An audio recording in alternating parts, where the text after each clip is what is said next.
Dalmo de Abreu Dallari é um dos grandes juristas que o Brasil já teve. Conhecido por seu envolvimento direto na luta pelos direitos humanos na ditadura, Dallari foi preso durante o regime por ser o advogado do Sindicato dos Metalúrgicos. A história de Dalmo Dallari é contada em depoimento aos alunos de jornalismo da PUC São Paulo, orientados pelo professor Marcos Cripa. O Comunicantes traz o vídeo para você.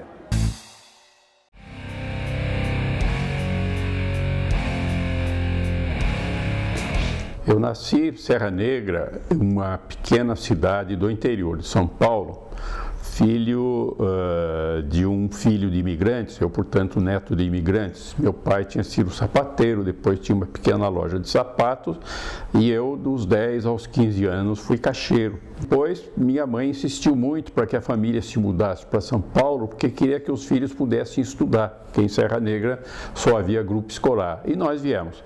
E aqui em São Paulo, eu fui ser office boy, fui trabalhar num grande laboratório da indústria farmacêutica, e como office boy, como empregado da indústria farmacêutica, que eu tive as primeiras notícias a respeito do sindicato, de que havia um sindicato, que o sindicato trabalhava, porque como eu era office boy, eu recebia também as convocações do sindicato, recebia notícias sobre reivindicações e desta maneira, embora à distância, um menino tímido do interior, recém-chegado em São Paulo, eu fui tendo notícia da existência dos sindicatos e dos sindicalistas. E acabei tendo mais notícia, embora nunca tivesse frequentado o sindicato dos empregados da indústria farmacêutica, mas eu tinha informação e, inclusive, participei inúmeras vezes das celebrações do 1º de maio. E eu, então, fui adquirindo consciência da existência de uma classe trabalhadora, de movimentos de trabalhadores, de sindicatos que faziam reivindicações.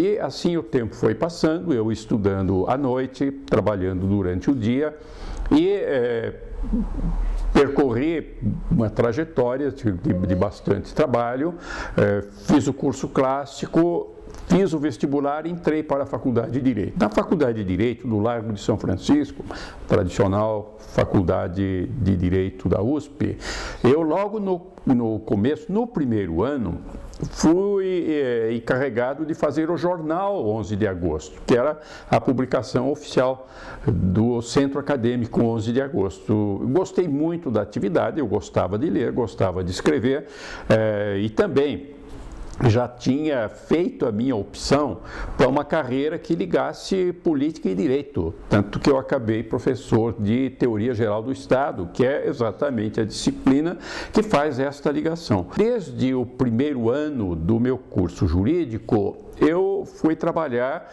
no escritório, um pequeno escritório de advocacia de um advogado, uma figura notável, um homem extremamente culto e que, segundo o hábito da época, trabalhava sozinho no seu pequeno escritório na Praça da Sé, num 3º andar com uma janela que dava para a Praça da Sé. E eu fui ser, então, o office boy do escritório. E o dado que eu queria ressaltar, que é muito importante, é que naquela altura, década de 50, ainda havia uma grande concentração de indústrias nos bairros do Brás, da Moca e Zona Leste de São Paulo. E as concentrações dos trabalhadores eram feitas na Praça da Sé.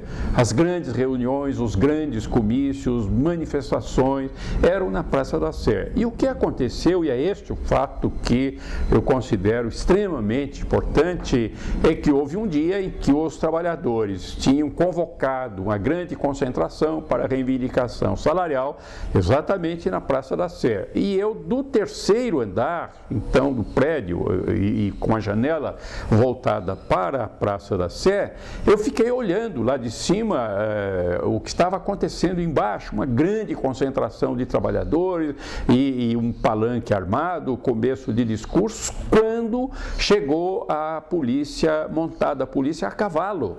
A polícia invadiu a Praça da Sé e policiais a cavalo, policiais a pé com cacetetes enormes, foram espancando todos os trabalhadores que estavam na frente, cavalos passando por cima e o espancamento violento. Eu fiquei absolutamente indignado e não tive nenhuma dúvida de que havia uma classe dominante que era absolutamente injusta, que era criminosa mesmo e que deveria ser combatida.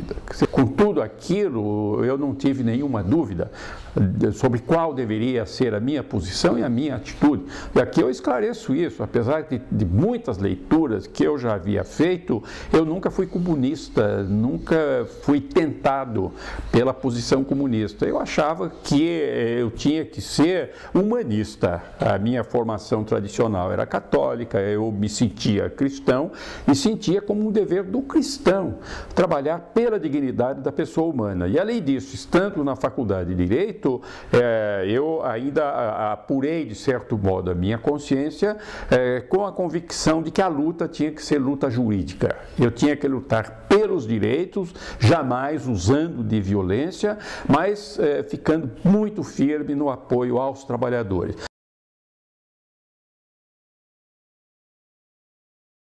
No início da década de 80, já se havia caminhado muito no sentido de criar, pelo menos, um ambiente de maior liberalização. E uma das consequências foi que a mobilização sindical se intensificou.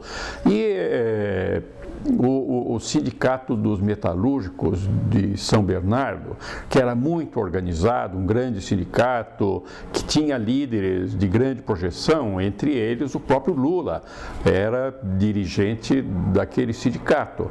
Esse sindicato ficou como uma espécie de centro organizador, centro coordenador de uma grande mobilização sindical. E os sindicalistas estavam preparando uma manifestação que poderia resultar, inclusive, numa greve geral, uma grande greve. E o centro organizador disso era exatamente o Sindicato dos Metalúrgicos do ABC.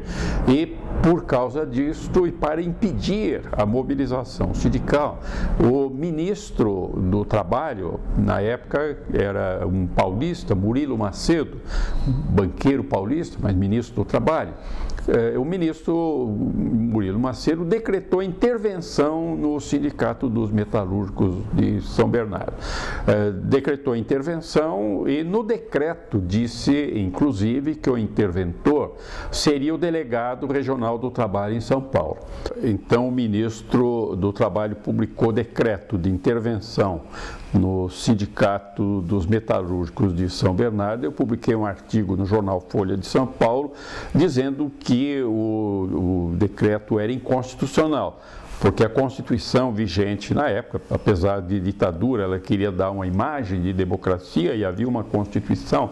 A Constituição afirmava a liberdade dos sindicatos, a autonomia sindical, e por isso aquela intervenção, que não tinha nenhuma justificativa legal, era inconstitucional. Então eu disse isto e os metalúrgicos me convidaram para ir a São Bernardo e explicar por que era inconstitucional, o que é que isso significava. E eu fui.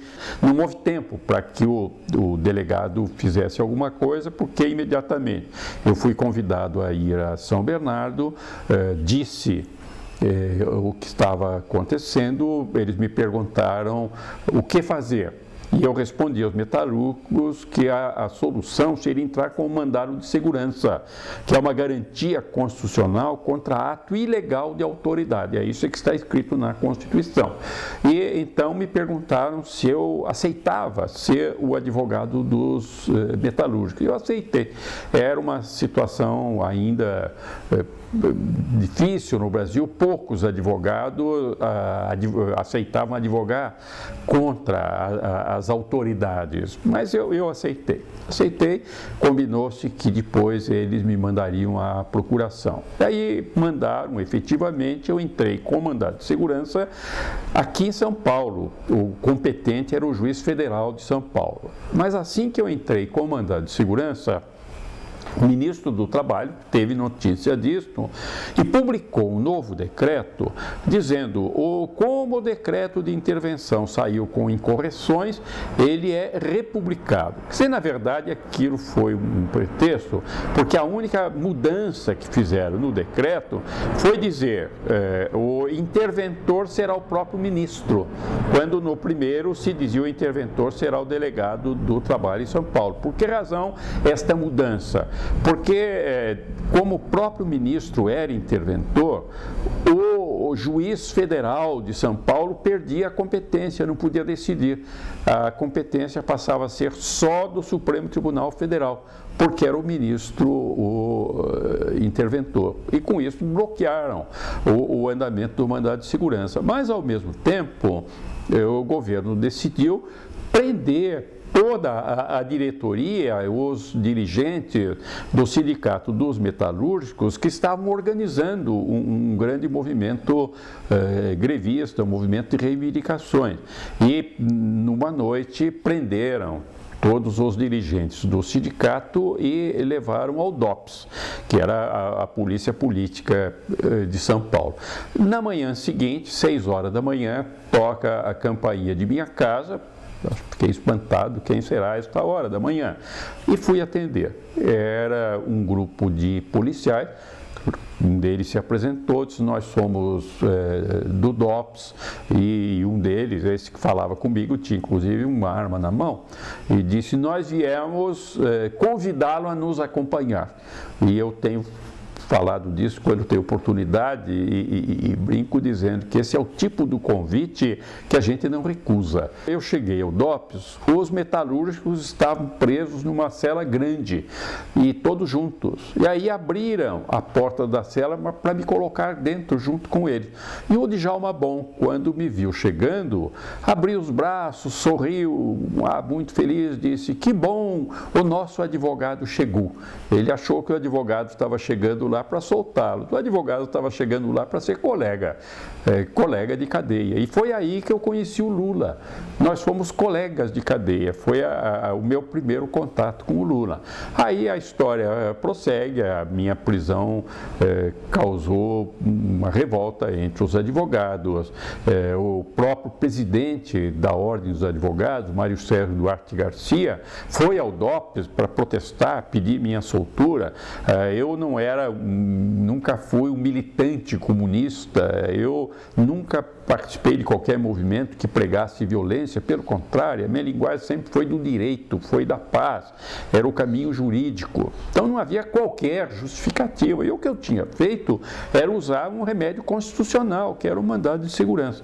E houve então esta reação. Dom Paulo Evaristo Arnes teve notícia da minha prisão, também se mobilizou. Na universidade, a mobilização foi feita a partir de um grande professor, grande historiador, Carlos Guilherme Mota, que era meu amigo e meu vizinho.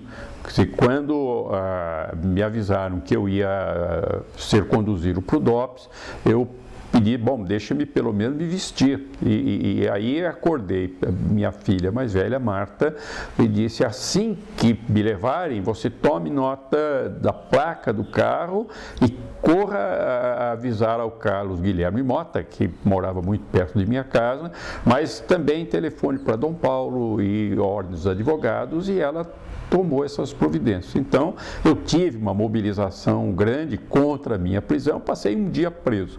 Aí, com toda esta pressão, eu acabei solto e continuei mais convencido do que nunca de que deveria continuar, de que realmente nós estávamos sendo vítima de um bando de criminosos, de delinquentes, que tinha que ser retirado do governo do Brasil. A imprensa registrou a porta do DOPS, uma cena na porta do DOPS, em que aparece inclusive meu filho Pedro, aparece meu irmão Adilson, que estavam lá tentando ter notícias, saber exatamente o que estava acontecendo.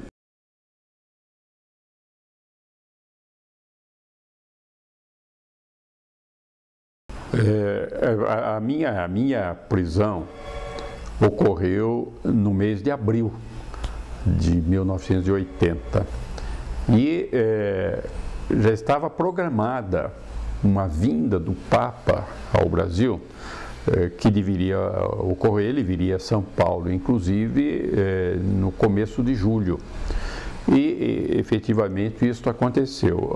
Àquela altura, eu já tinha uma intensa participação como presidente da Comissão Justiça e Paz, que era um órgão ligado à arquidiocese. E, evidentemente, a ditadura e os seus agentes, em São Paulo, o governador de plantão era Paulo Maluf, que, além de corrupto, sempre foi ligado à extrema repressão. Ele é, na verdade, uma enciclopédia daquilo tudo que uma pessoa digna, honesta, não deve fazer. E Maluf era muito ligado aos militares mais extremistas, mais corruptos, inclusive. E, naturalmente, ficaram furiosos com aquilo que tinha acontecido comigo, com a minha soltura, porque queriam que eu fosse mantido preso, como mantiveram os metalúrgicos durante algum tempo. Pois bem, quando o Papa veio a São Paulo, exatamente pelo fato de que eu tinha uma intensa militância na defesa de direitos, e era também ligado à igreja através da Comissão Justiça e Paz, montou-se um esquema. Esse esquema envolvia policiais estaduais diretamente ligados a Maluf, mas também alguns militares do 2º Exército e grupos paramilitares. Montou-se um esquema para dar uma lição à igreja, exatamente aproveitando a presença do Papa.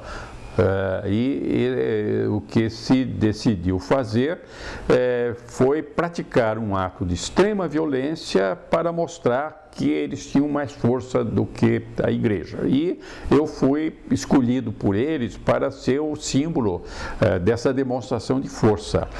Eu tinha sido convidado para ser o leitor de uma das leituras da missa. Então, a missa seria celebrada pelo Papa no Campo de Marte, foi montado um altar monumental e o Papa celebraria lá em cima e haveria uma multidão presente, as autoridades sentadas na fila da frente, depois degraus grandes que levavam ao altar monumento, e eu então deveria estar lá em cima, ao lado do Papa, para fazer uma das leituras.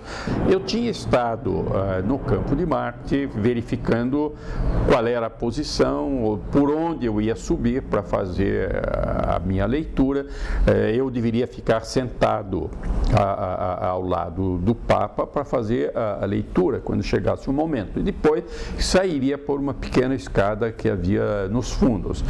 Entretanto, no final da tarde, isso aconteceu na véspera da missa. A missa seria às 9 da manhã. Na véspera, eu cheguei à minha casa com meu carro. Antes disso, tinha passado no supermercado, feito algumas compras e estacionei o carro ao lado de minha casa, desci até com algumas sacolas na mão, uma coisa assim, para abrir o portão e poder entrar. Nesta hora, alguns homens correram para cima de mim, inclusive 2 deles usavam máscara e todos eles com armas na mão. Aí já começaram a me espancar, bater, dar socos e coronhadas, e me atiraram para dentro de um carro. E o carro saiu. O que eu percebi foi que eles não tinham planejado direito, porque eu moro numa pequena rua e eles não sabiam como sair daqui, ficaram dando voltas pelo bairro para poder sair. Era essa a grande polícia da ditadura, extremamente incompetentes até para fazer um sequestro. E, de qualquer maneira, eles me levaram para um terreno baldio, perto de onde hoje é a Avenida Juscelino Kubitschek. Praticamente não havia construções ali, havia um terreno baldio ao lado de um córrego, e ali me tiraram do carro e me puseram no meio de uma roda. Aí sofri tremendo espancamento, coronhadas, socos, pontapés, e eu caí, eles continuaram me chutando e depois saíram correndo e foram embora.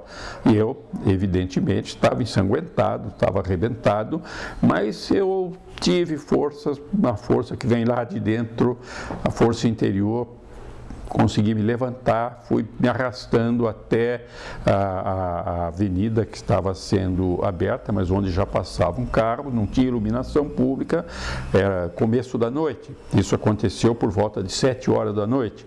E os carros iluminavam e eu estava todo ensanguentado, ninguém tinha coragem de parar. Até que uma pessoa parou, um homem parou, perguntou o que aconteceu.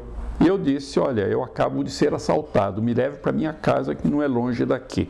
Evidentemente eu não ia contar nada assim mais complicado, porque obviamente ele ficaria com medo. E ele disse, não, eu estou com muita pressa. Disse, não, por favor, me leve à porta de minha casa, me deixe na porta e vá embora. E foi o que ele fez. Eu até hoje não sei quem foi essa alma caridosa que praticou este gesto. Mas aí eu entrei em minha casa e pedi à minha mulher que me levasse a um pronto-socorro, porque eu queria estar na missa de qualquer maneira. E imediatamente tomei esta decisão, não tinha nenhuma dúvida, eu tenho que ir a esta missa, nem que seja a última coisa que eu faça na minha vida. Aí minha mulher me levou ao Hospital Sírio-Libanês. Ela, antes de estudar Direito, tinha estudado na área da saúde, tinha feito enfermagem, depois saúde pública, então tinha algum conhecimento da área, e me levou ao Sírio-Libanês, onde um grupo de jovens médicos me atendeu. E eles já me conheciam de nome, estavam de acordo com a minha luta pela justiça, pela liberdade, e foram excepcionais. Eu pedi também a eles, me ponham em condições para ir a esta missa amanhã, nem que seja a última coisa da minha vida. E eles ficaram cuidando de mim, e na manhã seguinte eu fui todo enfaixado, fui de cadeira de rodas, eu não tinha condições para andar, mas eu fui levado ao Campo de Marte, para o lugar exatamente da missa, onde eu deveria fazer a leitura. E quando cheguei lá, fui acompanhado por um grupo de amigos que tinham tido notícia do que tinha acontecido comigo, logo quiseram se informar, e entre eles estava, por exemplo, José Gregório, uma grande figura da defesa dos direitos humanos, mas um homem muito forte também e muito decidido. Estava Flávio Berenbach, estava meu irmão Adilson, o meu companheiro de escritório, o Juquita, José Geraldo de Almeida Magalhães, e aí eu fui levado de ambulância, cadeira de rodas de ambulância até o Campo de Marte, e uma grande ironia, a polícia pôs um carro para me acompanhar, dizendo que era para me dar proteção. E assim chegamos ao Campo de Marte. E lá eles me tiraram então da ambulância para que eu fosse ao altar monumento. E como eu tinha estado lá na véspera, tinha visto que tinha aquela saída pelos fundos, eu disse para ir mais discretamente, vamos entrar pelo fundo. Mas um militar que estava dirigindo a segurança ali disse, não, aqui é saída, por aqui ninguém entra. E um dos meus acompanhantes e verdadeiros protetores disse, não, se não pode entrar pelo fundo, vai entrar pela frente. Aí foi fantástico, porque àquela altura, estava próximo do horário da missa, a televisão do mundo inteiro estava fixada lá, porque era uma missa celebrada pelo Papa.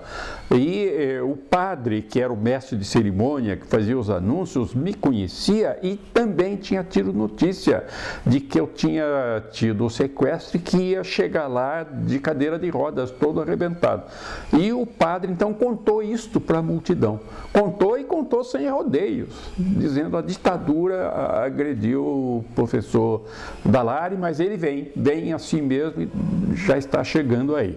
E também um fato curioso é que àquela altura o interventor em São Paulo, Paulo Maluf, já tinha chegado, estava ali sentado ao pé do altar monumento, e eu passei exatamente ao lado dele. E deu para olhar cara de decepção, de raiva de Paulo Maluf quando me viu chegando, todo arrebentado, enfaixado, mas chegando. E aí então eles me carregaram, levaram até o alto e eu pude fazer a minha leitura. Eu tive que fazer um esforço enorme, porque inclusive o padre que dirigia ali a missa, disse, não pode fazer a leitura sentado. Se puder ficar de pé, vai, senão não vai fazer. Não sei por que ele foi tão burocrata e formalista, mas eu me levantei e fiz a leitura. E isso aconteceu em 2 de julho de 1980. Que foi uma data importante para mim, mas foi importante também porque teve um valor extraordinário de denúncia.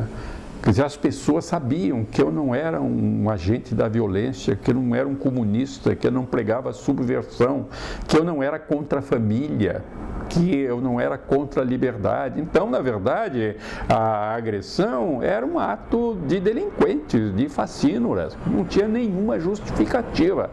E aquilo que eles pretenderam, que fosse uma demonstração de força contra a igreja, e Dom Paulo Evaristo Arnes, inclusive, comentou isso comigo. O Papa me perguntou o que é que aconteceu, por que você está todo enfaixado desse jeito. Aí Dom Paulo deu a explicação e disse ao Papa, eles fizeram isso com o presidente da Justiça e Paz porque não tiveram coragem de fazer comigo, porque o que eles queriam é isso, é uma demonstração de força que desmoralizasse a igreja, e deu exatamente o efeito contrário. Então, sem exagero, eu acho que aquele foi um fato importante na caminhada de luta contra a ditadura.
O Comunicantes fica por aqui. Até o próximo programa. Tchau!